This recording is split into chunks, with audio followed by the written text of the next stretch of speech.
যেসব নেতারা বলে খেলা হবে, পরে আবার মাঠে পাওয়া যায় না, ঠিক না? বলে যে পালাবো না,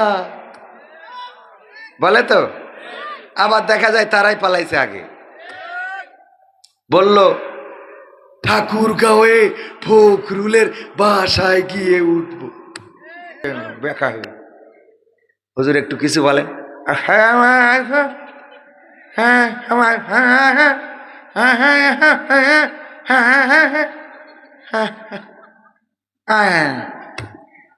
এই গেছ, ঠিক না ভাই? ঠিক, মানে আমার এ পাশ পড়ে গেছে, এখন আর খেলা হয় না আর কি। তারপরে আর একজন আছে আহমদ বাহাউদ্দিন, হ্যাঁ, বুবু কুমিল্লাকে বিভাগ দিতে হবে, বুবু কয় কুয়াশে দেব না, মনে আছে আপনাদের?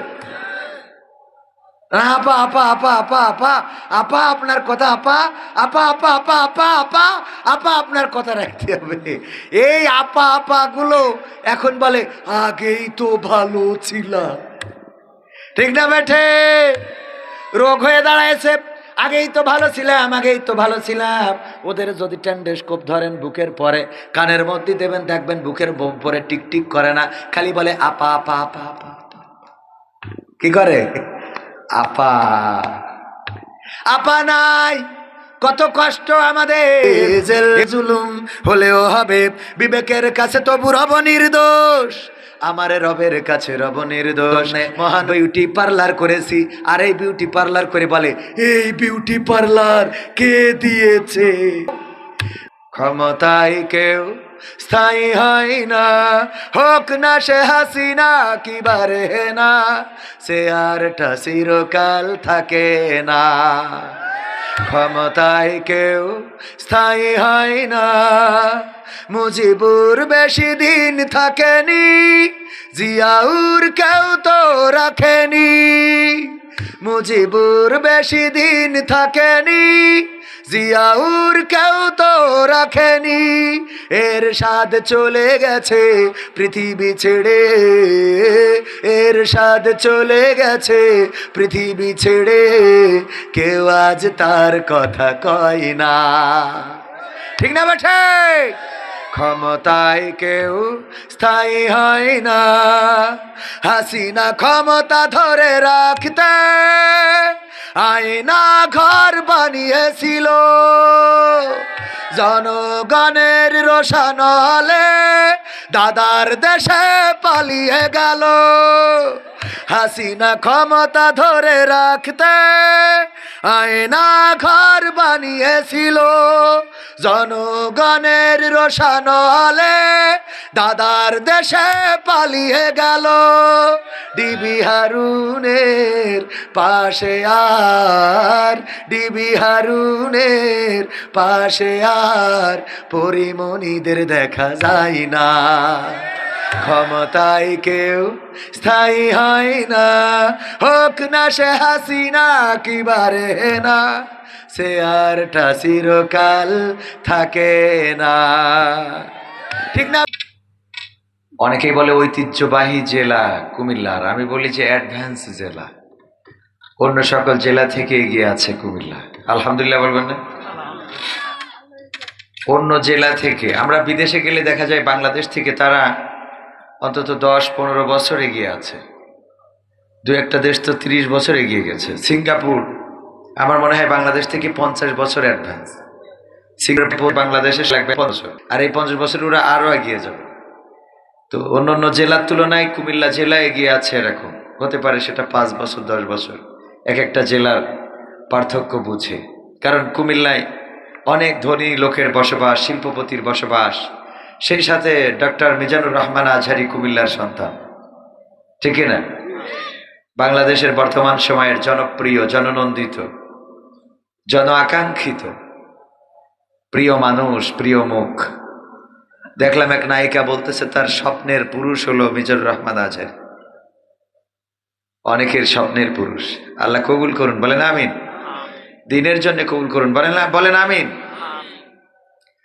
ইন্নাল হামদালিল্লাহি নাহমাদুহু ওয়া নাস্তাঈনুহু ওয়া নাস্তাগফিরুহু ওয়া নু'মিনু বিহি ওয়া নাতাওয়াক্কালু আলাইহি ونعوذ بالله من شرور أنفسنا ومن سيئات أعمالنا من يهده الله فلا مضل له ومن يضلله فلا هادي له ونشهد أن لا إله إلا الله ونشهد أن سيدنا محمدا عبده ورسوله الذي أرسله بالحق بشيرا ونذيرا وداعيا إلى الله بإذنه وسراجا منيرا فقد قال الله تعالى في كلامه المجيد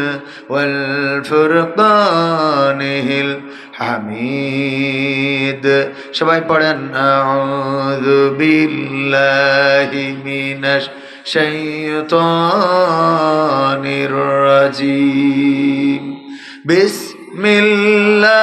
বিসমিল্লাহির রাহমানির রহিম ইয়া আইয়ুহাল্লাযীনা আমানু ইত্তাকুল্লাহ হাক্কা তুকাতিহি ولا تموتن إلا وأنتم مسلمون وقال الله تعالى في شأن حبيبي إن الله وملائكته يصلون على النبي يا أيها الذين آمنوا صلوا عليه وسلموا تسليما اللهم صل على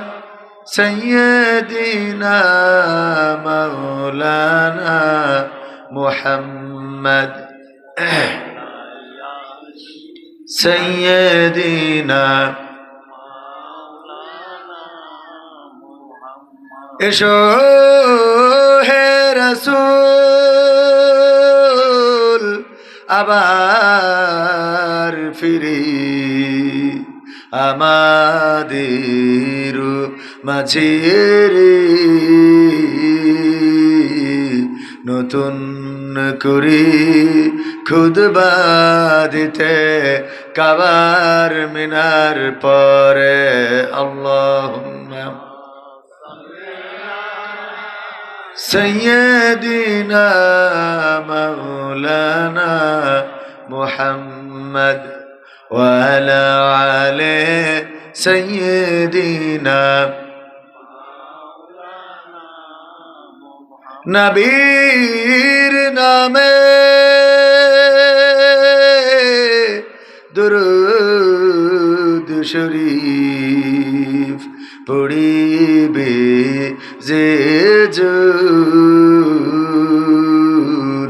তার জন্য যে হারাম হবে জাহান্নামের আগুন আল্লাহুম্মা সাল্লি আলা সাইয়্যিদিনা মাওলানা মুহাম্মদ ওয়া আলা আলি সাইয়্যিদিনা লা ইলাহা ইল্লাল্লাহ লা ইলাহা ইল্লাল্লাহ লা ইলাহা ইল্লাল্লাহ লা ইলাহা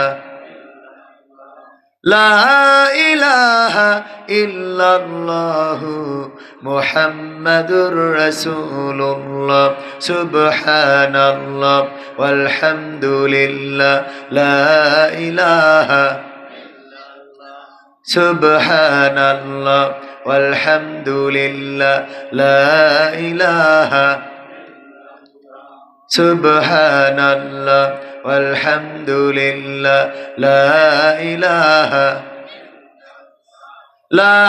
ইলাহা ইল্লাল্লাহ মুহাম্মাদুর রাসূলুল্লাহ সাল্লাল্লাহু ওরে মরলে মানুষ দাম বাড়ে তার, ওরে মরলে মানুষ দাম বাড়ে তার, বাঁচতে অবহেলা। দুনিয়ার রং বাজারে এটা কেমন খেলা দয়াল, দুনিয়ার রং বাজারে এটা কেমন খেলা। ওরে মরলে মানুষ দাম বাড়ে তার, মরলে মানুষ দাম বাড়ে তার, বাঁচতে অবহেলা। দুনিয়ার রং বাজারে এটা কেমন খেলা দয়াল, দুনিয়ার রং বাজারে এটা কেমন খেলা। দুনিয়ার রং বাজারে এটা কেমন খেলা দয়াল, দুনিয়ার রং বাজারে এটা কেমন খেলা। বাঁচতে মানুষ কেউ বলে না লোকটা বড় ভালো, মরলে বলে তার মরাতে বড় ক্ষতি হলো দয়াল, বড় ক্ষতি হলো। বাঁচতে মানুষ কেউ বলে না লোকটা বড় ভালো, মরলে বলে তার মরাতে বড় ক্ষতি হলো দয়াল, বড় ক্ষতি হলো। ওরে দেখতে আসে স্বজন সুজন, ওরে দেখতে আসে স্বজন সুজন, ডোবে যখন বেলা। দুনিয়ার রং বাজারে এটা কেমন খেলা দয়াল, দুনিয়ার রং বাজারে এটা কেমন খেলা। দুনিয়ার রং বাজারে এটা কেমন খেলা দয়াল, দুনিয়ার রং বাজারে এটা কেমন খেলা। ছেঁড়া কাপড় তাও জোটে না পরি কষ্ট করে, ঈদের নামাজ হয় না পড়া, নতুন জামা পরে দয়াল, নতুন জামা পরে। ছেঁড়া কাপড় তাও জোটে না পরি কষ্ট করে, ঈদের নামাজ হয় না পড়া, নতুন জামা পরে দয়াল, নতুন জামা পরে। ওরে নতুন কাপড় জুটবে জানি, ওরে নতুন কাপড় জুটবে জানি, ফুরাইলে বেলা। দুনিয়ার রং বাজারে এটা কেমন খেলা দয়াল, দুনিয়ার রং বাজারে এটা কেমন খেলা। দুনিয়ার রং বাজারে এটা কেমন খেলা দয়াল, দুনিয়ার রং বাজারে এটা কেমন খেলা। ভাঙা ঘরে দিন কেটে যাই, বছর ঘুরে যুগ, এই জীবনে পাইলাম না তো একটু ভবের সুখ দয়াল, একটু ভবের সুখ। ভাঙা ঘরে দিন কেটে যাই, বছর ঘুরে যুগ, এই জীবনে পাইলাম না তো একটু ভবের সুখ দয়াল, একটু ভবের সুখ। ওরে মরলে আসে ঘর বানাতে, ওরে মরলে আসে ঘর বানাতে, করে না অবহেলা। দুনিয়ার রং বাজারে এটা কেমন খেলা দয়াল, দুনিয়ার রং বাজারে এটা কেমন খেলা। দুনিয়ার রং বাজারে এটা কেমন খেলা দয়াল, দুনিয়ার রং বাজারে এটা কেমন খেলা। ওরে মরলে মানুষ দাম বাড়ে তার, মরলে মানুষ দাম বাড়ে তার, বাঁচতে অবহেলা। দুনিয়ার রং বাজারে এটা কেমন খেলা দয়াল, দুনিয়ার রং বাজারে এটা কেমন খেলা। দুনিয়ার রং বাজারে এটা কেমন খেলা দয়াল, দুনিয়ার রং বাজারে এটা কেমন খেলা। মারহাবা বলবেন না? কষ্ট হয়ে গেল? কথা যা বললাম ভুল না ঠিক? মানুষ বেঁচে থাকতে তার কদর করা হয় না। চিকিৎসার জন্য টাকা লাগবে, কেউ দিতে চায় না, কিন্তু কাফনের টাকার অভাব হয় না। ঠিক না ভাই? ঠিক। কাফনের কাপড়ের টাকার অভাব হয়? শীতের দিন, পোশাক নাই, থরথর করে কাঁপতেছে, পায়ে জুতা নাই, এক জোড়া জুতা কিনে দেবে, একটা শীতের কাপড়, শীতের জন্য একটা কম্বল দিবে, এই মানুষের বড্ড অভাব। কিন্তু মানুষ যদি মারা যায় তাহলে তার কাফনের টাকা দিতে সবাই প্রস্তুত আছে, চাইলেই কেউ না করে না, কেউ ফেরায় না। যদি ঘরের চাল উড়ে যায়, ঘর ভেঙে পড়ে, আর যদি এই গ্রামের কোনো মানুষের কাছে যে বলে আমার একটু ঘরের ব্যবস্থাটা করে দাও, চালটা লাগাতে হবে, দুইটা বাঁশের দরকার, দেয়া কি যাবে? বলবে যে মাগনা তো হবে না, মাগনা দিতে চাইবে না। কিন্তু মানুষটা যদি মারা যায়, তার ঘর বানানোর জন্য কাউকে টাকা লাগে? তার ঘরের বাঁশের অভাব হয়? ওই কবরের বাঁশ যে কেউ দিতে চায়। অথচ বেঁচে থাকতে একটা বাঁশ দিলে হয়তো ঘরটায় একটা চালা দিয়ে সুন্দর করে বাস করতে পারত। অসুস্থ ওই অবস্থায় কিছু টাকা দিলে হয়তো ওষুধ কিনে খেয়ে কিছুটা দিন সুস্থ থাকতে পারত। একটা পোশাক কিনে দিলে, ঈদের সময় একটা পাঞ্জাবি কিনে দিলে, ছোট ছোট অনেক বাচ্চা শিশু আছে যাদের একটা জামা দিয়ে দেখবেন যে তারা কতটা খুশি হয়, যা কবির বিন সামাদকে আপনি হরিণের গোশত খাওয়াইলেও এত খুশি হবে না। একটা বাচ্চা শিশুকে নতুন একটা কাপড় কিনে দেন, শীতের দিনে একটা পোশাক কিনে দেন, একজোড়া জুতা কিনে দেন, স্লিপার স্যান্ডেল যাই বলেন না কেন কিনে দেন। দেখেন এই মানুষটা কত খুশি হবে। আমরা সেগুলো করতে পারি না। কিন্তু মারা যাওয়ার পরে আমাদের মায়া, আমাদের দরদ, আমাদের ভালোবাসা কোনো কিছুর কমতি থাকে? যদি ওই মানুষটার কুলখানি করবে, মিলাদ দিবে, আপনাদের এদিকে করে কিনা 40 কুলখানি, এগুলো নিয়ে অনেকেই বেদাত বা অনেক বিষয় যেগুলো ওদিকে যাব না, কিন্তু এইগুলো করার জন্য যদি টাকা তোলা হয় তাও টাকা দিবে। ওই মানুষটার খাওয়ার জন্য কেউ এক মুঠো চাল দিতে রাজি হয় না। এরকম মানুষ আছে না নাই? এজন্য মরা মানুষের কদর না করে আমরা বেঁচে থাকতে কদর করব। রাজি আছেন ইনশাআল্লাহ? কুমিল্লাবাসী সেটা পারবে, কারণ কুমিল্লায় টাকার অভাব নাই। আলহামদুলিল্লাহ, কুমিল্লার মানুষ যেখানে যেই দেশে গিয়েছে এতটাই ট্যালেন্ট যে সেখানে যে অন্তত ব্যবসা বিজনেস, ম্যাক্সিমাম কুমিল্লার বাসিন্দারা প্রবাসে, মালয়েশিয়ায়, ইন্দোনেশিয়ায়, সিঙ্গাপুরে, আপনার সৌদি আরবে, মালদ্বীপসে, যত জায়গায় গেলাম ব্যবসায়ী কারা? কুমিল্লায় বাড়ি যারা, বেশিরভাগ ব্যবসায়ী কুমিল্লার মানুষ। আল্লাহ মেধা শক্তি প্রখর করেছেন, বাড়িয়ে দিয়েছেন। আলহামদুলিল্লাহ বলবেন না? আল্লাহ শুকরিয়া। এজন্য কুমিল্লাবাসী অন্য অন্য দিকেও এগিয়ে থাকতে হবে। আল্লাহ তৌফিক দান করুন, বলেন আমিন। ঐতিহাসিক এই অ্যাডভান্স জেলা কুমিল্লার দেবীদারস্থ বড়শালগড় উত্তরপাড়া আবু সরকার বাড়ি আলহাজ এম এ রহমান জামে মসজিদের উদ্যোগে আয়োজিত, যিনি আমার পাশে বসে আছেন, উনি মসজিদটার প্রতিষ্ঠাতা যতটুকু শুনেছি। আলহামদুলিল্লাহ।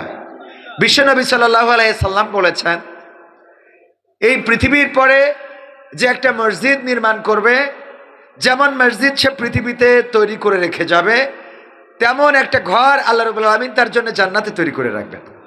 সুবহানাল্লাহ বলবেন না?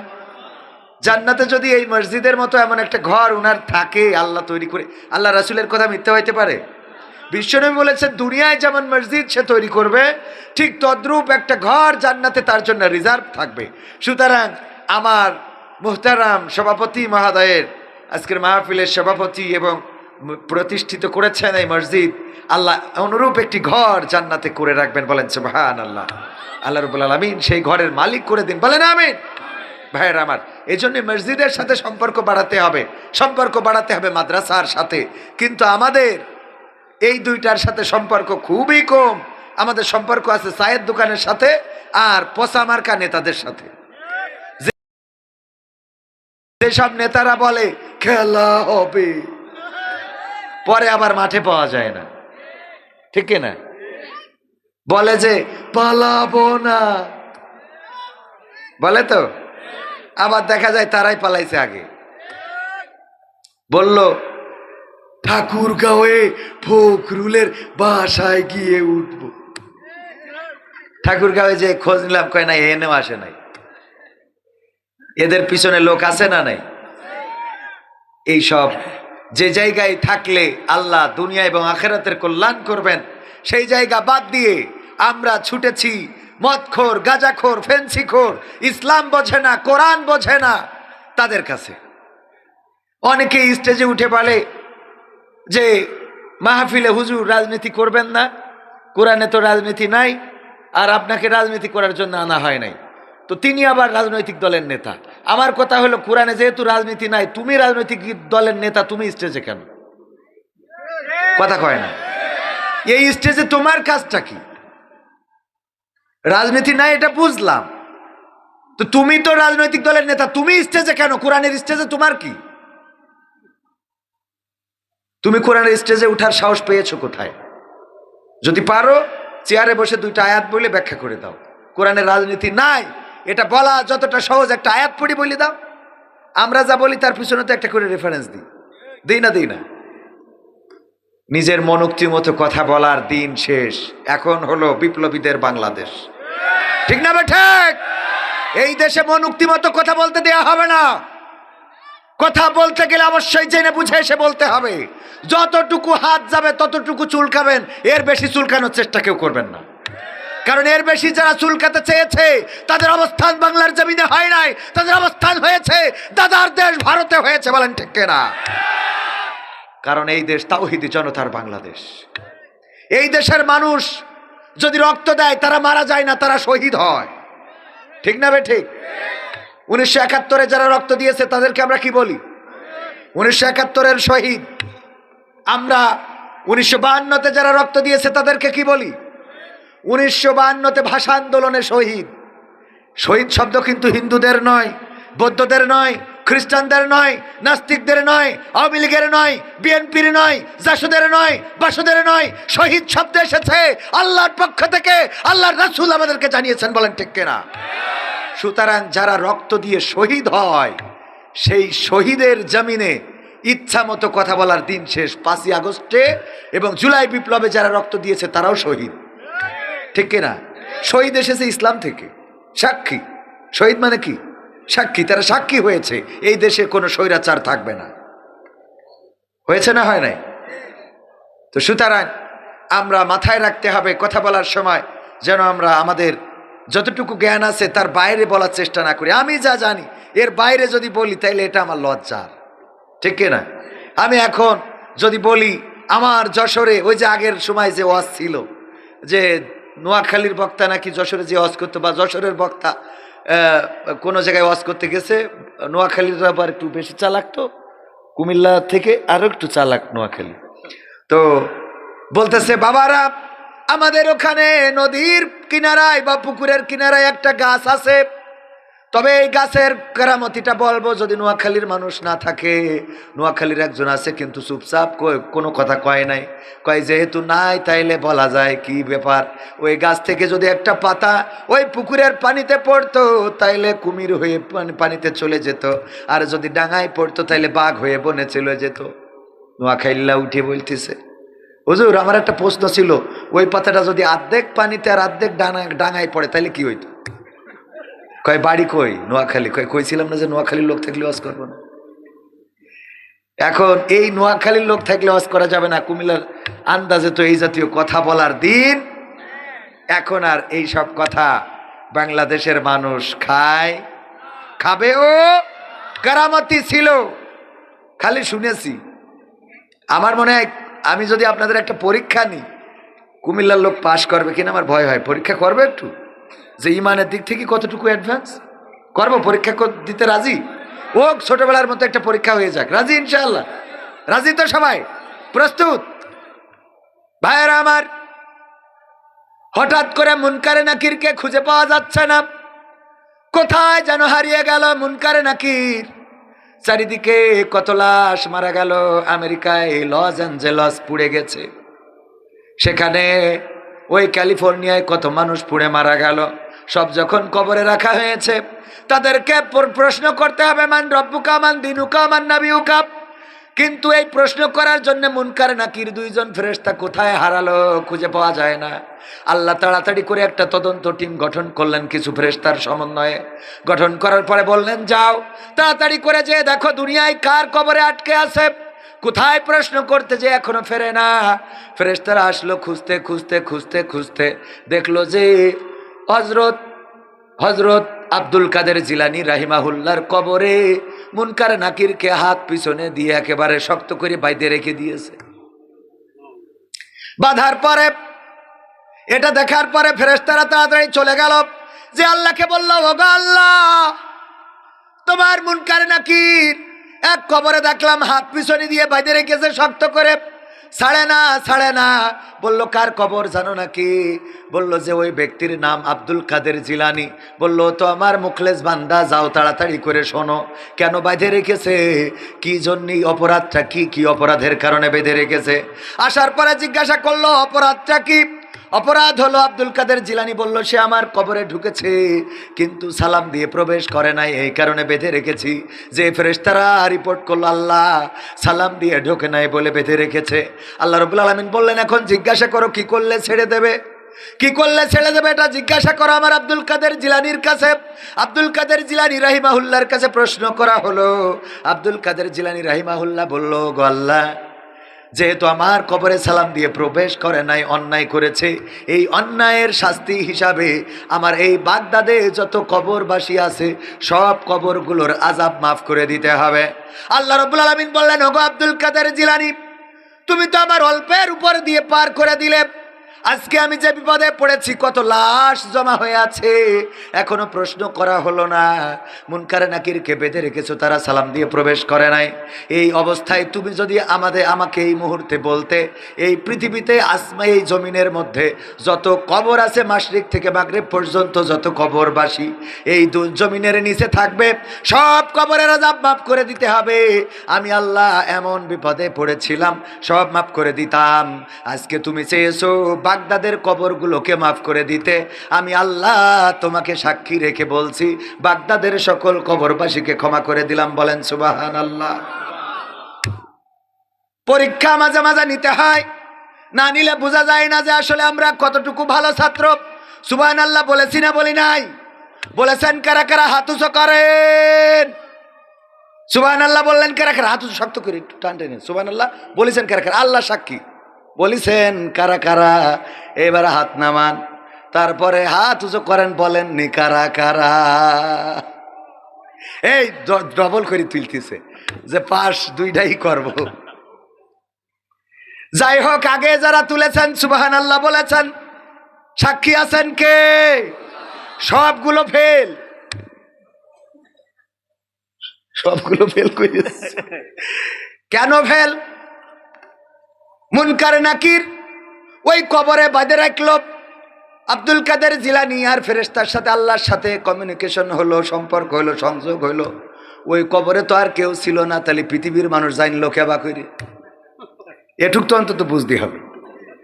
মনে করেন বাইদে রাখলো, আমরা মানে এটা তো নাউজুবিল্লাহ, বেঁধে রাখার তো কোনো সুযোগই নাই, কারণ আব্দুল কাদের জিলানী তো আর রাসূল সাল্লাল্লাহু আলাইহি সাল্লামের থেকে বড় না, বড় তো রাসূলের কবরে এমন কিছু ঘটে নাই। আব্দুল কাদের জিলানী, আচ্ছা বাঁধার জন্য তো দড়ি লাগে, তো আব্দুল কাদের জিলানী যখন কবরে গেছিল মুনকার নাকির আসবে, দড়ি কেউ কি দিছিল? দড়ি তো দেয় নাই, তো বাঁধলো কি দিয়ে? আর ফেরেশতাকে কি আসলে বাঁধা যায়? তো ফেরেশতাকে বাঁধা যায় না, কবরে দড়ি পাওয়া যায় না। আবার যদি এরকম কিছু ঘটেও থাকে তো ওই কবর থেকে আইসে দুনিয়ায় বললো ডাকি না। আর জিব্রাইল তো আর পৃথিবীতে আসে না, ফেরেশতার সাথে তো আর কারোর সাথে কথা হয় না, কথা হয়? তো তাইলে এইটা যদি কেউ বলে আমি স্বপ্নে দেখেছি, ওরে স্বপ্ন দেখাইছে শয়তান, কিটা দেখাইছে? তার মানে হাত যারা তুললেন সব ফেল। অনেকে আবার এই ওয়াজের কাটিং করে আগের অংশ দিয়ে বলে কবির বিন সামাদ, দেখেন কত বড় জাহেল, কি ওয়াজ করতেছে মানুষের ভুলভাল। আমি তো পরীক্ষা নিলাম যে আমাদের ইমানের দৌড় কতটুকু। আমরা যাচাই বাছাই ছাড়াই সুর দিয়ে সুবহানাল্লাহ বলতে বলেছি বলেই আপনি সুবহানাল্লাহ বললেন।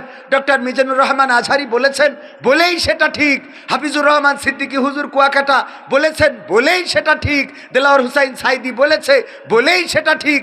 এই মানসিকতা যতদিন ত্যাগ করতে পারবেন না ততদিন আপনি পূর্ণ মুসলমান হতে পারবেন না। কারণ আপনার মধ্যে ব্যক্তি পূজা, পীর পূজা শুরু হয়ে গেছে। শেখ হাসিনা বলেছে, হ্যাঁ শেখ হাসিনা বলেছে বলেই এই ব্লাউজ কে দিয়েছে? হ্যাঁ শেখ হাসিনা বললেই সেটা ঠিক, আল্লামা দেলাওয়ার হুসাইন সাইদি রাহিমাহুল্লাহ বললে সেটা ঠিক, ডক্টর মিজানুর রহমান আজহারি বললে সেটা ঠিক, আমির হামজা বললে সেটা ঠিক, হাফিজুর রহমান সিদ্দিকী কুয়াকাটা হুজুর বললে সেটা ঠিক, কবির বিন সামাদ বললে সেটা ঠিক। আমরা আমাদের ব্যক্তিগত ভালো লাগার জায়গা থেকে যাদেরকে ভালোবাসি তারা যদি ভুল কথা বলে তাও তার পক্ষে আমরা লড়াই করা শুরু করে দিই, ঠিক না? ঠিক, তার পক্ষে বলা শুরু করে দিই। এটা করা যাবে? ইসলামটাকে বুঝতে হবে, কোরআন হাদিস দিয়ে মিলাতে হবে। যদি কোরআন দিয়ে হাদিস দিয়ে কোনো কথা কবির বিন সামাদের সাথে মেলে তাইলে নেওয়া যাবে, যদি না মেলে তাইলে কবির বিন সামাদের ওই কথা নেওয়া যাবে, বরং প্রতিবাদ করতে হবে। তবেই এই দেশ ইসলাম, আল্লাহ ও তার রাসূলের পথ সমুন্নত রাখা যাবে। নতুবা আমরা যতদিন এই গাঁজাখড়ি কথাবার্তা, যে কবরের মধ্যে মুনকার নাকিরকে বেঁধে রেখেছে, এই কথাবার্তাগুলো আমরা বিশ্বাস করব, প্রচার করব, ততদিন পর্যন্ত পথ হারাবে বাংলাদেশ। ঠিক না ঠিক? এই জাতীয় ভণ্ডদের হাতে যতদিন আছে খানকা দরবার শরীফ, যতদিন আছে এই দেশ, ততদিন পথ হারাবে বাংলাদেশ। মাথায় রাখবেন, হক্কানি উলামায়ে কেরাম যারা, তাদের হাতে না যাওয়া পর্যন্ত এই দেশ পথ খুঁজে পাবে না। সম্মানিত ভাইয়েরা, এই জন্যে আমিও অত বড় জানেওয়ালা নই, আমি অত বড় আলেম নই, কিন্তু যতটুকু জানি, আল্লাহ রাসূল যেহেতু বলেছেন বাল্লিগু আন্নি ওয়ালাউ আয়া, যদি একটা আয়াতও জানো সেটাও আরেকজনের কাছে বলো, প্রচার করো। তো প্রচার করার দায়িত্ব রাসূল দিয়েছেন, আল্লাহ রাব্বুল আলামিনও বলেছেন ওয়া মান আহসানু কাওলাম মিম্মান দাআ ইলাল্লাহ ওয়া আমিলা সলিহা ওয়া ক্বালা ইন্নানি মিনাল মুসলিমিন। তার কথার চেয়ে ভালো কথা, উত্তম কথা আর কে বলতে পারে, যে নিজে সৎ কাজ করে, অপরকে সৎ কাজের জন্য আহ্বান করে, আর মুখে ঘোষণা করে আমি একজন আত্মসমর্পণকারী। আমি একজন কি? মুসলমান শব্দের অর্থ কি? আত্মসমর্পণকারী। কার কাছে? ইন্না সলাতি ওয়া নুসুকি ওয়া মাহইয়ায়া ওয়া মামাতি লিল্লাহি রাব্বিল আলামিন। হে আমার রব, আমি ঘোষণা করে দিচ্ছি, আমার সলাত, আমার কুরবানি, আমার হায়াত, আমার মাউত, সব কিছু বিশ্ব প্রতিপালক তোমার জন্য। এই কথা বলার পরে আর এই জীবনকে কোনো নেতার কাছে সুপর্দ করা যাবে না, এই জীবনকে আর কোনো দলের কাছে সুপর্দ করা যাবে না। এই জীবন থাকবে আল্লাহর কাছে, আল্লাহর পথে, কোরআনের পথে, আল্লাহওয়ালাদের পথে, রাসূলের দেখানো, রাসূল নির্দেশিত পথে। এর বাইরে যদি কেউ জীবন পরিচালিত করে, তাইলে সে মুনাফেক, মুনাফেক, মুনাফেক। কথা মনে থাকবে ইনশাআল্লাহ। ভূমিকায় একটু পরীক্ষা নিলাম, মন খারাপ করেন না, কারণ আমাদের অভ্যাস হয়ে গেছে, হুজুর যদি বলে বলেন ঠিক কি না, সবাই বলে ঠিক, মানে হুজুর বলিস তো ঠিক কি না, তা ঠিক, এখন মনে না চালেও ঠিক, এরকম না? ঠিক বলছি তো আমি? মানে হুজুরের কথার সাথে সাই দিয়া, তো হুজুরের কথার সাথে সব কথাই সাই দেয়া যাবে? সাই দেয়া যাবে? সাই দেয়া যাবে না। আলহাজ এম এ রহমান মসজিদের উদ্যোগে 25তম, তার মানে আমার বয়স এখন 37, তার মানে আমি 12 বছর বয়স হইলে তারপরে এটা শুরু হয়েছে। অনেক মাহফিল আছে যেগুলো আমার জন্মই হয় নাই, তার আগে থেকে শুরু হয়েছে। যত পুরাতন মাহফিল, তত দেখি মাহফিল আস্তে আস্তে করে ছোট হয়ে যাচ্ছে, আর নতুন মাহফিলগুলো বড় হচ্ছে। এটার কারণ কি বুঝলাম না। কারণ হলো নতুন মাহফিলগুলো যে বড় বড় ভাইরাল বক্তা নিয়ে আসা হয়, ভাইরাল হুজুর, পরিচিত আলেম ওলামায়ে কেরাম, ডক্টর মিজানুর রহমান আজহারি ভাই আসবেন, আমির হামজা আসবেন, মামুনুল হক আসবেন, রফিকুল ইসলাম মাদানী আসবেন, জসিমউদ্দিন রহমানি আসবেন। এমন যদি সব ভাইরাল এক জায়গায় আসে, একেবারে দেশের লোক ওয়াজ শোনার জন্য না, খালি দেখার জন্য যায়। কারণ এখন ওয়াজ মাহফিলও অনেক হয়ে গেছে যে ওই শাকিব খানের শুটিং দেখা মতো। ঠিক না ঠিক? মিলাই নিয়েন, ওয়াজ মাহফিলও হয়ে গেছে কেমন? শাকিব খানের শুটিং দেখতে যাওয়া মতো। মানে আমি উনার ভালোবাসি, তাই ওনার একটু দেখতে যেতে হবে, ঠেলে ঠুলে একেবারে সামনে যেতে হবে, যে বিশৃঙ্খলা, হইচই, উল্লাস, হুল্লোড়, এই সেই মাহফিলের পরিবেশটাই নষ্ট। এরা না বোঝে মাহফিল, না মানে মাহফিল, না পড়ে নামাজ, না পিসাব ফিরে কুলুপ নেয়। বিশাল বড় ভক্ত কবির বিন সামাদকে বলে, ভাই আমি আল্লাহর জন্য আপনাকে ভালোবাসি। আমি বললাম ফজরের নামাজটা কি হয়েছে? কয় ভাই আমার কাপড় ঠিক নেই। কেন, প্যানে মতেন? ভাই কি বলেন? তো এই যে কাপড়ে পিসাব করে, মানে পিসাব ফিরে পানি নেয় না, নামাজ পড়ে না, ও আল্লাহর জন্য নাকি আমার ভালোবাসে। ও আল্লাহর জন্য যদি আমার ভালোবাসে, আগে তো ফজরের নামাজ পড়তে যাওয়ার কথা। ঠিক না ঠিক? তো আল্লাহর জন্য ভালোবাসে। অনেকেই বলে আল্লাহ তার রাসূলের জন্য আপনাকে মহব্বত করি, ভালো কথা, মুখে দাড়ি নাই। এই আমার কথা মিলছে আপনাদের কথার সাথে? ঠিক বলছি না ঠিক বলছি?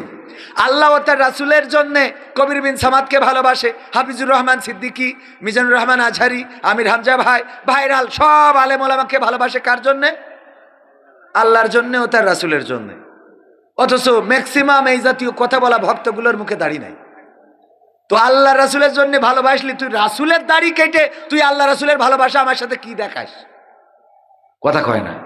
ঠিক না ঠিক? তার মানে আল্লাহ ও তার রাসূলকে ভালোবাসতে হলে আগে নামাজি হতে হবে, রোজাদার হতে হবে, আল্লাহওয়ালা হতে হবে, রাসূলের সুন্নাহ রাখতে হবে, টাকনুর উপরে কাপড় পরতে হবে। আল্লাহর রাসূলের মহব্বত যদি থাকে, তার টুপি, তার দাড়ি, তার জুব্বা এগুলো গায়ে লাগাইতে হবে। তারপরে যে আর এক হুজুরি যেয়ে বলেন হুজুর আল্লাহর জন্য আপনাকে ভালোবাসি, তাইলে বোঝা যাবে আপনি সত্যিকার সত্যি কথা বলেছেন। তা না হলে আপনি মুনাফেক মুনাফেক মুনাফেক, আপনি আল্লাহর জন্য ভালোবাসেন। শুরু করি। সভাপতিত্ব করছেন জনাব আলহাজ মোহাম্মদ আব্দুর রহমান সাহেব, বিশিষ্ট সমাজসেবক ও প্রতিষ্ঠাতা আলহাজ এম এ রহমান জামে মসজিদ। এছাড়া প্রধান আলোচনা করেছেন বিশেষ বক্তাদের মধ্যে মাওলানা হাফেজ নজরুল ইসলাম সাহেব, তাজুল ইসলাম সাহেব, মাওলানা রহমাতুল্লাহ আল ফয়সাল সাহেব এবং মাওলানা মুফতি রফিকুল ইসলাম সাহেব। আমার আগে কথা বলে গেলেন।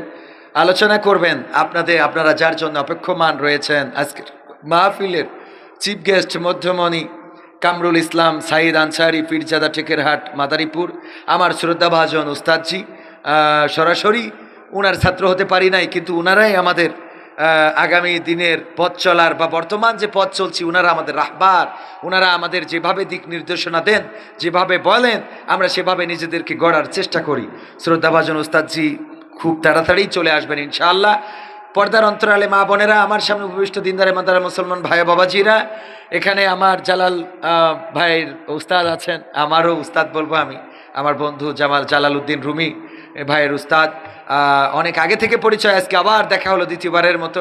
অনেকেই রয়েছেন এমন আলেম ওলামা, এমন মানে আমার থেকে এলেমে আমলে তাকওয়ায় এত উপরে যে আমি আপনাদের জুতা জোড়া সোজা করে দিতে পারলে নিজেকে ধন্য মনে করতাম।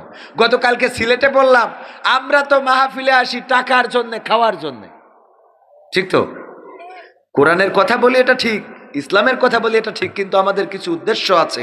বাট আপনারা যারা সামনে এসেছেন, বসেছেন, তারা কেউ খাওয়ার লোভেও আসেন নাই, টাকা পাবেন এই আশায়ও আসেন।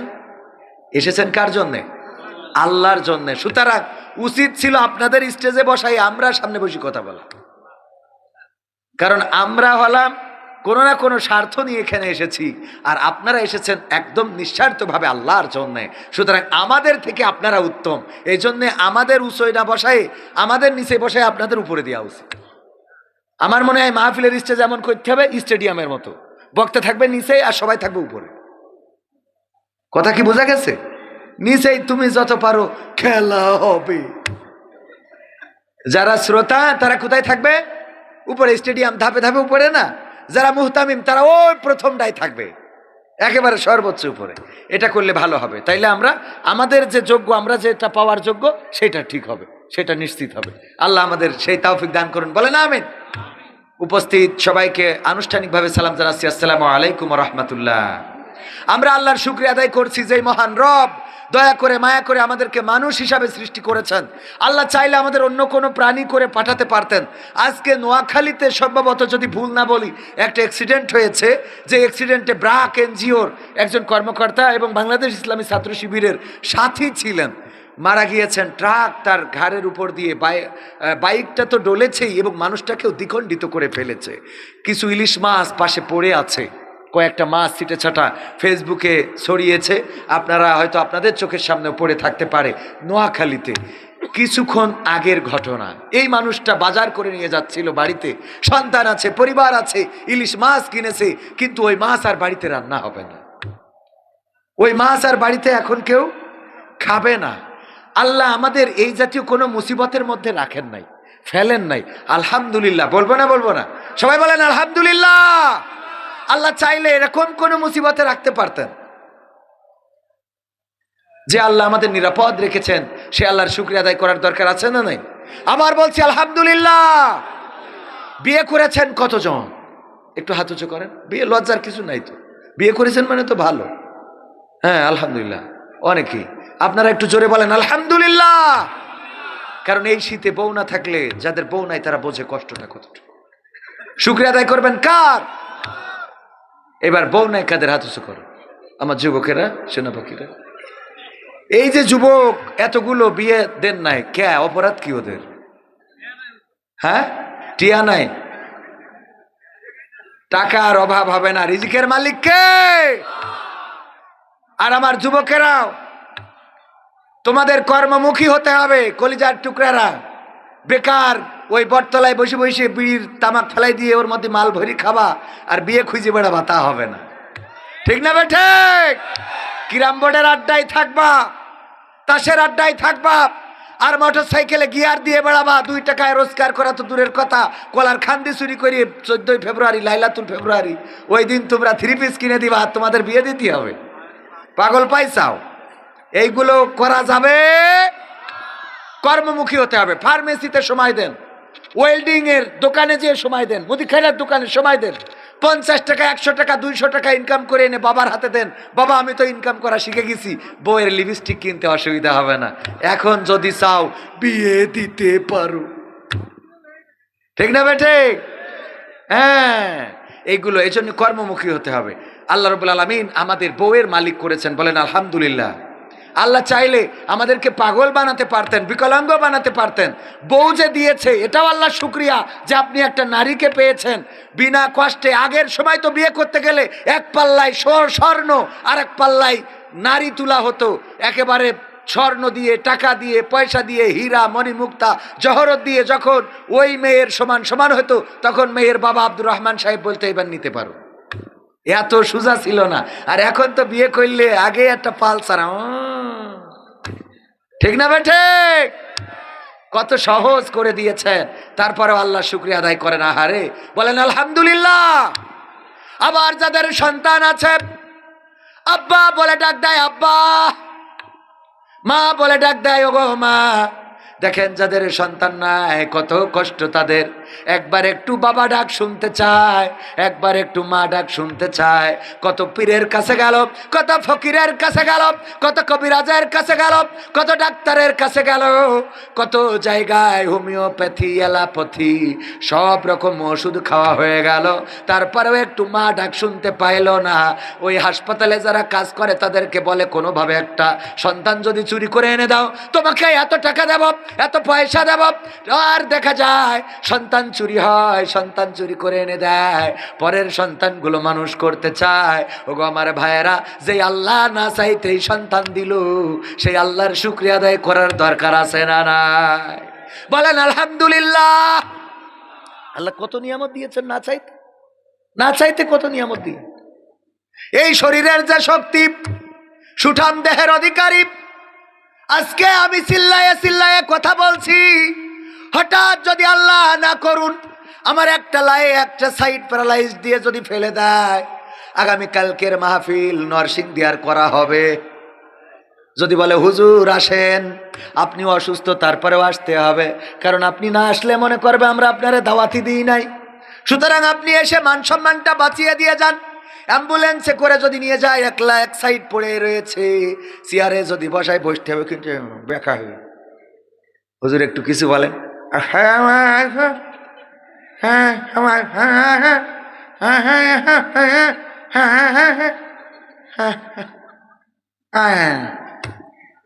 এই গেছে, ঠিক না ভাই? ঠিক মানে আমার এ পাশ পড়ে গেছে, এখন আর খেলা হয় না।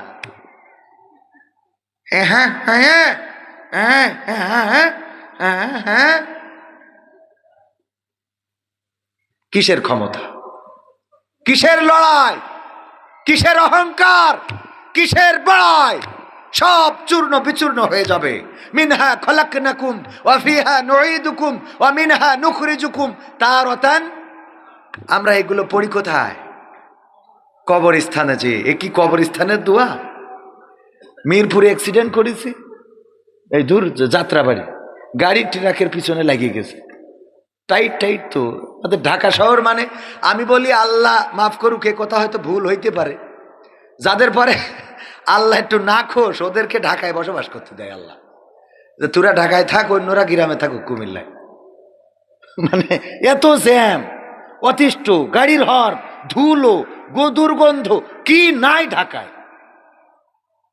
সত্যি না মিথ্যা? আপনি ঢাকায় যান, জীবনের সময়ের কোনো দামই নাই। বাসের মধ্যে উঠেছেন, আসবেন কোথা থেকে? গাবতলী থেকে যাত্রাবাড়ি। বাসের মধ্যে বসে আছেন, চিন্তা করতে হবে হায়াত যখন শেষ হয় হবে, চলতে থাকুক। এই ছাড়া তো আর কোনো তসবি টিপারও কোনো লাইন নেই। বাসের মধ্যে কত রকম, কত কথা, কত গল্প, কত গান, কত রকম। এর মধ্যে একবার হিজলা দে দে টাকা দে, মোটে বাসে না যান এরনে। হ্যাঁ হুজুর, হুজুরের রেকর্ড ধরো, মিজাজ কত। এরপরে ফকির আল্লাহ কত মানুষের দাঁড় করিলে বাবা তুমি। হ্যাঁ, মানে মাথা গরম হয়ে যায়। হেল্পার টাকা চাই একবার, ফকির টাকা চাই একবার, হিজলে টাকা চাই একবার। এরপরে আবার একজন প্রেসক্রিপশন নিয়ে উঠবে, ওইটি কবে আমার আব্বার, খালাতো ভাই, নানার, ফুপু শ্বশুরের স্বাস্থ্য ভাই ক্যান্সারে আক্রান্ত, ওরও চিকিৎসা করতে হবে আমাদের। তারপরে কিছুক্ষণ পরে আবার এক হিন্দু উঠবে, ওইটি বলবে আমার মেয়ের বিয়ের জন্য এসেছি, দাদা কিছু দিবে। ওর মেয়ের বিয়ে তাও দিতে হবে। এই ঠিক বলছি না ভুল বলছি? অতিষ্ঠ, জীবন অতিষ্ঠ হয়ে যায়। যাদের নিজস্ব গাড়ি আছে ওদের পরে আল্লাহর রহমত আছে। আপনারা আছেন না? ও তাহলে কিনবেন পরে, আল্লাহ কবুল করুন, বলে না আমিন। নিজের গাড়ি, ওর মধ্যে যা আরামে থাকে। তারপরেও এসে বাচ্চারা গিলাস মোছে, মুইছে গ্লাসের সামনে দাঁড়াবে, এইবার দাও, আমি 10 টাকা দিছি, বলছে মামা 10 টাকায় কি হয়? তার মানে তা তোর জন্য কি ভিটে বেছে এনে দেবো আমি? 10 টাকায় কি হয়? কেমন লাগে কোন তো? মামা 10 টাকায় কি হয়, মানে 10 টাকাও নেবে না। ফকিররা এখন আপডেট, আপডেট। কুমিল্লায় লিখা ফকির মুক্ত অঞ্চল, কি লিখা? ফকির মুক্ত অঞ্চল। আপনাদের দেবিদারে লিখা ফকির মুক্ত উপজেলা। ওই সাইনবোর্ডের নিচে বসে একজন ভিক্ষে করতেছে। আমার আব্দুর রহমান সাহেবের মতো একজন যে বলছে, এই মুরব্বী ভিক্ষে করার জায়গা খুঁজি পাওনি? তা বলছে না, সব জায়গা মানছি দখল করে নিয়েছে, তাই আমি এখানে বসি। এখানে বসে যাও, কনে বসে যাও, পরে লিখা খেয়া তুই নিচে করতেছিস কি? বাবা কি লিখা উপরে? উপরে কি লিখা মানে? উপরে লিখা ফকির মুক্ত, ভিক্ষুক মুক্ত অঞ্চল। কয় ঠিক আছে বাবা, লেখাও ঠিক আছে, আমিও ঠিক আছি। কি করে ঠিক থাকে? উপরে লেখা ভিক্ষুক মুক্ত অঞ্চল, তার সাইনবোর্ডের নিচেই তুমি ভিক্ষে করো। কয় আমি তো বাবা ভিক্ষে করতেছি না, তাহলে কি করতে চাও? বাসা আমি সাহায্য তুলছি। কি তুলছে? সাহায্য। তো ভিক্ষে করছে না, ও কি তুলতেছে? সাহায্য তুলছে। ওরাও আপডেট ভাইরা আমার। সব কথা থাক, সব আলোচনা রেখে আল্লাহর শুকরিয়ার কথা বলি। আবার পবিত্র কোরআনের সূরা তাহার 55 নম্বর আয়াতটা একটু শোনালাম। মিনহা খলাকনাকুম ওয়া ফিহা নুঈদুকুম ওয়া মিনহা নুখরিজুকুম তারাতান উখরা। আল্লাহ রাব্বুল আলামিন বলছেন, ওগো মানুষ, এই মাটি থেকে তোমাকে সৃষ্টি করা হয়েছে, আবার একদিন এই মাটিতে তোমাকে ঢুকিয়ে দেওয়া হবে, আবার একদিন এই মাটি থেকে তোমাকে জীবন্ত করে উঠানো হবে। এই কথাটা আল্লাহ আমাদের কোরআনের মাধ্যমে জানিয়ে দিয়েছেন। আর আমরা এইটা নিয়ে যে লাগাইছি কবরে, এর যেন লাশ নামাবার দোয়া। এটারে কি বানাইছি? লাশ নামাবার দোয়া। ও অ্যাক্সিডেন্টের কথা বলতে যে এত দূরে আসলাম, গাড়ি অ্যাক্সিডেন্ট হয়েছে, আমার ফেসবুকে ছবি দিয়েছি, দেওয়ার পরে যে একটু দুর্ঘটনায় পড়েছি, গাড়িটা অ্যাক্সিডেন্ট হয়েছে। তো অনেকেই লিখছে ইন্নালিল্লাহ, কবির বিন সামাদ ভাইয়ের গাড়ি অ্যাক্সিডেন্ট করেছে। এই লিখার কারণে আমার ছোট ভাইয়ের কাছে খবর গেছে যে তোমার ভাই তো যাত্রাবাড়িতে অ্যাক্সিডেন্ট করি মরি শেষ, আবুল হায়াতপুরে গেছে। কি হয়েছে? আমার ছোট ভাই ফোন দিয়েছে, ভাই কি খবর? বললাম ভালো। তো গাড়িটা খালি দুর্ঘটনায় পড়েছে। কয় আমার তো আমাদের গ্রামে প্রচার হয়ে গেছে, আপনি মারা গেছেন। কারা প্রচার করেছে? তো অমুক অমুক অমুক। আমি বললাম তাদের যে জিজ্ঞেস করো এটা প্রচার করেছে কেন? ওরা কয় আমরা দেখলাম যে ফেসবুকে লেখা রয়েছে ইন্নালিল্লাহি ওয়া ইন্না ইলাইহি রাজিউন, কবির বিন সামাদ ভাইয়ের গাড়ি অ্যাক্সিডেন্ট করেছে। তা বুঝলাম যে ইন্নালিল্লাহ মানে পড়া মানে তো মরে যাওয়া, মানে বুঝতে পারিছেন? ইন্নালিল্লাহি ওয়া ইন্না ইলাইহি রাজিউন পড়লেই মনে করে কেউ মরে গেছে, অথচ এটা কোরআনের আয়াত, আপনি পড়লেই সওয়াব। ওগো আল্লাহ, তোমার তরফ থেকে এসেছি, নিশ্চয় তোমার কাছেই ফিরে যাওয়া লাগবে, ফিরে যাব আমরা, তোমার কাছেই প্রত্যাবর্তন করব।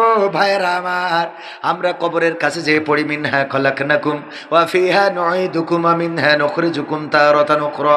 ওগো আল্লাহর বান্দা, এই মাটি থেকে তোমাকে সৃষ্টি করা হয়েছে, আবার এই মাটিতে তোমাকে ঢুকানো হবে, আবার একদিন এই মাটি থেকে তোমাকে জীবন্ত করে উঠানো হবে।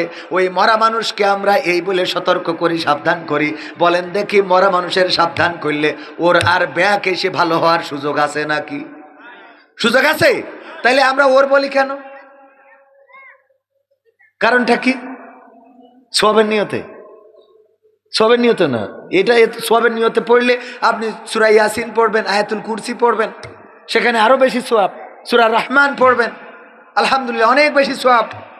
3 বার কুল পড়েন, সূরা নাস পড়েন, সূরা ফালাক পড়েন, সূরা ফাতিহা পড়েন, তারপরে দোয়া করেন আল্লাহর কাছে। কিন্তু মিনহা খলাকনাকুম ওয়া ফিহা নুঈদুকুম ওয়া মিনহা নুখরিজুকুম তারাতান উখরা, এইটা কবরে পড়তে বললো কিনা?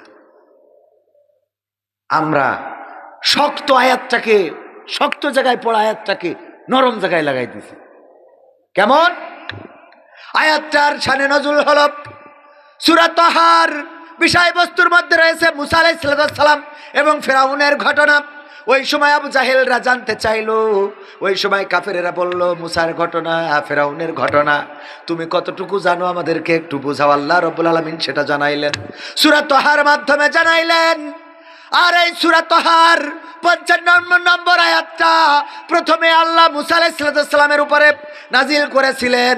মুসাকে বলেছিলেন, মুসা যাও ফেরাউনকে সাবধান করো, সতর্ক করো, কারণ সে বলেছে আনা রব্বুকুমুল আলা, আমি রব, আমি এই বিশ্বের প্রতিপালক, আমি রব, আমি প্রতিপালক, আমি এই বিশ্বের সবকিছুর স্রষ্টা, আমি মালিক, সব আমার হুকুমই হয়। নীল নদের জোয়ার আসে যায় আমার হুকুমি, সূর্য ওঠে ডোবে আমার হুকুমি। আল্লাহ বললেন, দেখো বাউন্ডারি ক্রস করেছে, সীমানার বর্ডার ক্রস করেছে, তাড়াতাড়ি করে যেয়ে তারে থামাও। মুসা আলাইহিস সালাম বললেন, কি করে থামাবো? আল্লাহ রাব্বুল আলামিন বললেন, কিছু নিদর্শন আমি তোমাকে দিচ্ছি, এই নিদর্শনগুলো দেখাবা। কি নিদর্শন? লাঠি ছেড়ে দিবা, সাপ হয়ে যাবে। যদি না মানে হাত বগলে ঢুকাবা, বের করবা আলো, আলোর ঝলকানি শুরু হয়ে যাবে। যদি না মানে তাইলে তারে ভালো করে বুঝাবা, ওয়াজ শোনাবা। মুসা আলাইহিস সালাম বলছে, ওয়াজ যে শোনাবো, আমার তো কণ্ঠের জড়তা আছে, আমার একটা ভালো বক্তা লাগবে। বক্তার দাম আছে না নাই? ভালো বক্তা লাগবে। আল্লাহ আমার ভাই হারুন, সে বক্তা ভালো, ওয়াজ করে ভালো, সুর ভালো, কণ্ঠ ভালো। যদি তাকে তুমি নবুয়ত দিয়ে দিতে আল্লাহ, তাইলে তারে নিয়ে যেতাম। আল্লাহ কবুল করলেন, হারুনকেও নবুয়ত দিয়ে দিলেন। তারপরে ফেরাউনের দরবারে গেল, সব কিছু দেখালো, শোনালো, বুঝাইলো, মানলো না।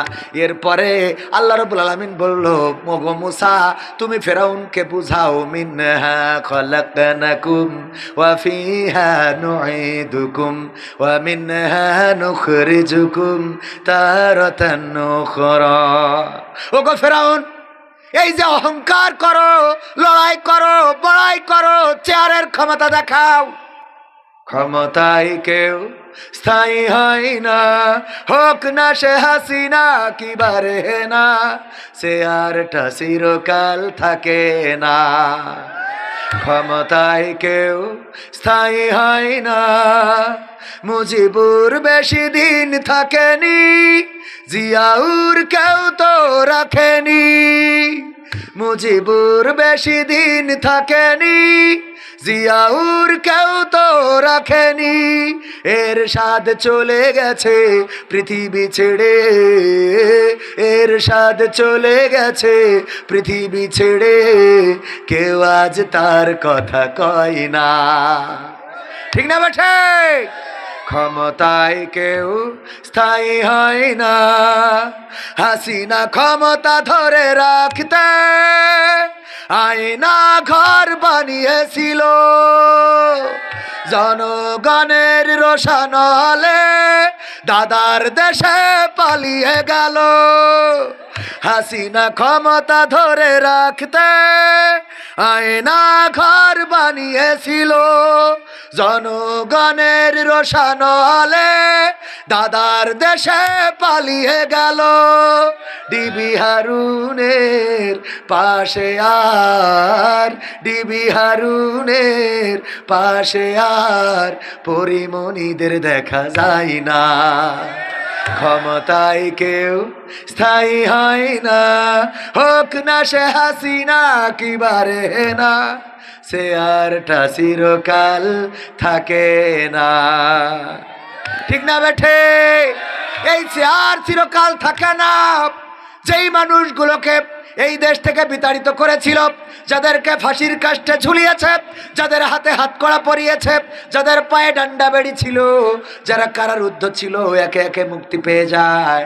আজকেও দুইজন মুক্তি পেয়েছে, তার মধ্যে একজন হলো ডেস্টিনির চেয়ারম্যান রফিকুল ইসলাম খান যদি ভুল না বলি, আর 2 নম্বর হলো 7 সিস্টার্স নিয়ে যে বাপের বেটা কথা বলে শুধু নয়, 7 সিস্টার্স যেন ভেঙে খান খান হয়ে যায়, তার জন্যে যে জেগেছিল তার নাম হলো লুৎফুজ্জামান বাবর। এই বাঘকেও আজকে মুক্ত করে দেওয়া হয়েছে, বলেন ঠিক কিনা? যেই মানুষগুলোকে কারারুদ্ধ করে রাখা হলো, ভারতের প্রেসক্রিপশনে যাদেরকে ফাঁসির কাস্টে ঝুলানো হলো, এমনকি লুৎফুজ্জামান বাবুরের বিরুদ্ধেও ফাঁসির রায় দেওয়া হয়েছিল। ফাঁসি কার্যকর করার জন্য বিভিন্নভাবে আইন আদালতে দৌড়দৌড়ি হচ্ছিল মামলাগুলো। ওগো আমার ভাইয়েরা, আল্লাহ রাব্বুল আলামিন যেটা পরিকল্পনা করেন সেই পরিকল্পনা বাস্তবায়ন করে ফেলেন। আল্লাহ রাব্বুল আলামিনের পরিকল্পনা বাস্তবায়িত হয়। আমাদের পরিকল্পনা এটা তো নিছক পরিকল্পনা মাত্র, আল্লাহ চাইলে বাস্তবায়িত হবে, না চাইলে বাস্তবায়িত হবে। শেখ হাসিনার এত ক্ষমতা, বললো 41 সালের আগে এই ক্ষমতা ছাড়বে না। আল্লাহ বললো 41 সাল তো দূরের কথা, 31 সালও আসবে। তাদের পরিকল্পনা ছিল 41 সাল পর্যন্ত, কিন্তু আল্লাহর পরিকল্পনা ছিল 24 সাল। ঠিক না? ঠিক। আল্লাহ যেটা পরিকল্পনা করেন সেটাই বাস্তবায়িত হয়ে যায়, আর আমরা যেটা পরিকল্পনা করি সেটা আল্লাহ চাইলে বাস্তবায়িত হয়, আল্লাহ না চাইলে কখনো বাস্তবায়িত হবে না। ওগো আমার ভাইয়েরা, ওগো আমার কলিজার টুকরারা, মুসা আলাইহিস সালাম যে বললেন, ওগো ফেরাউন শোনো, এই মাটি থেকে তোমাকে সৃষ্টি করা হয়েছে, আবার একদিন এই মাটিতেই তোমাকে ঢুকানো হবে, আবার একদিন এই মাটি থেকে তোমাকে জীবন্ত করে উঠানো হবে। সুতরাং কিসের তোমার অহংকার, কিসের তোমার বড়াই, কিসের তোমার লড়াই, কিসের তোমার ক্ষমতা, কিসের রব দাবি করা, সব কিছু ফেলে রেখে চলে যেতে হবে কোথায়? কথা কয় না?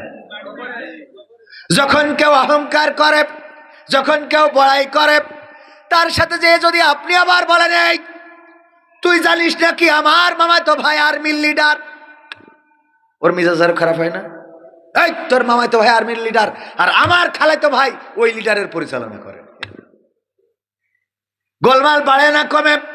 কিন্তু কেউ যদি হুমকি দেয়, কেউ যদি লড়াই করতে চায়, বড়াই করে, তারে যদি আস্তে করে শোনান, দেখো কিসের বড়াই, কিসের লড়াই, তোমার বাবা দেখো আজকে পৃথিবীতে নাই, তোমার দাদাও আজকে পৃথিবীতে নাই, তোমার আপনজন কত লোক চলে গেল কবর দেশের বাসিন্দা হয়ে, তুমিও থাকবা না। কিসের অহংকার, কিসের লড়াই, কিসের বড়াই? দেখবেন আস্তে করে লোকটার মনটা নরম হয়ে যাবে, আস্তে করে চুপসে যাবে।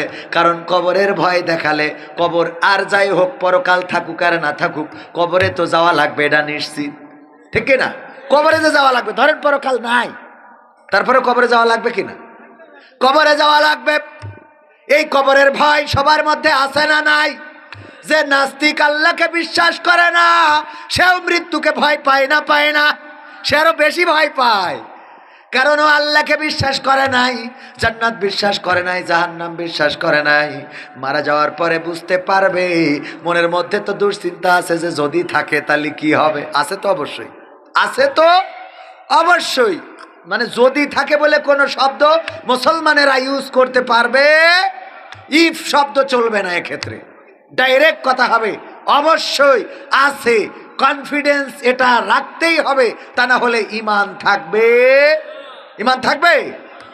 ওগো আমার ভাই জানারা, কলিজার টুকরারা, তাইলে ওয়াজটা হলো মিনহা খলাকনাকুম ওয়া ফিহা নুঈদুকুম ওয়া মিনহা নুখরিজুকুম তারাতান উখরা। এই ওয়াজ করার দরকার কোথায়? কোথায়? হ্যাঁ, কার কাছে? ডক্টর ইউনূসের কাছে। আল্লাহ নাম, ডক্টর ইউনূসকে শোনাতে হবে যে খেলা হবে। কোরআনের সাথে যারা করবে দ্বন্দ্ব, তাদের সাথে কবু হবে না আপোষ। জেল জুলুম হলেও হবে, জেল জুলুম হলেও হবে, বিবেকের কাছে তবু রব নির্দোষ। আমার রবের কাছে রব নির্দোষ, মহান প্রভুর কাছে রব নির্দোষ। কোরআনের সাথে যারা করবে দ্বন্দ্ব, তাদের সাথে কবু হবে না। কোরআনের কথা যারা বলে যায় আজ, তাদের দমাতে কত ফন্দি, কাউকে ধরে নিয়ে দিয়ে দিয়েছে ফাঁসি, কাউকে রেখেছিল বন্দি। কোরআনের কথা যারা বলে যাই আজ, তাদের দমাতে কত ফন্দি। কাউকে ধরে নিয়ে দিয়েছে ফাঁসি, কাউকে রেখেছিল বন্দি। হক কথা বললেই জ্বলে যায় গা, কোরআনের কথা সইতে পারে না। হক কথা বললেই জ্বলে যায় গা, কোরআনের কথা সইতে পারে না। জানি না তাদের আমাদের পরে কেন এত আক্রোশ। জেল জুলুম হলেও হবে, জেল জুলুম হলেও হবে, বিবেকের কাছে তবু রব নির্দোষ। আমার রবের কাছে রব নির্দোষ, মহান প্রভুর কাছে রব নির্দোষ। কোরআনের সাথে যারা করবে দ্বন্দ্ব, তাদের সাথে কবু হবে না। কোরআনের কথায় আজ বলতে গেলে আসছে বাধা কত ভাবে। কোরআন প্রেমিকেরা হাতে রেখে হাত সামনে এগিয়ে যাবে। দিনের কথায় আজ বলতে গেলে আসছে বাধা কত ভাবে। কোরআন প্রেমিকেরা হাতে রেখে হাত সামনে এগিয়ে যাবে। হক কথা বলতে করি না কো ভয়, জীবনের বিনিময়ে আনব বিজয়। হক কথা বলতে করি না কো ভয়, জীবনের বিনিময়ে আনব বিজয়। বুকে আছে শক্তি, অন্তরে আছে সাহস। সাহস আছে না নাই? নারায়ে তাকবীর, লিল্লাহি তাকবীর। প্রধান বক্তার আগমন, টেকেরহাটের পীর সাহেবের আগমন, সৈয়দ কামরুল ইসলাম সাইদ আনসারী সাহেবের আগমন। মাহফিলের পক্ষ থেকে লাল সালাম শুভেচ্ছা। নারায়ে তাকবীর, লিল্লাহি তাকবীর। মাশাআল্লাহ।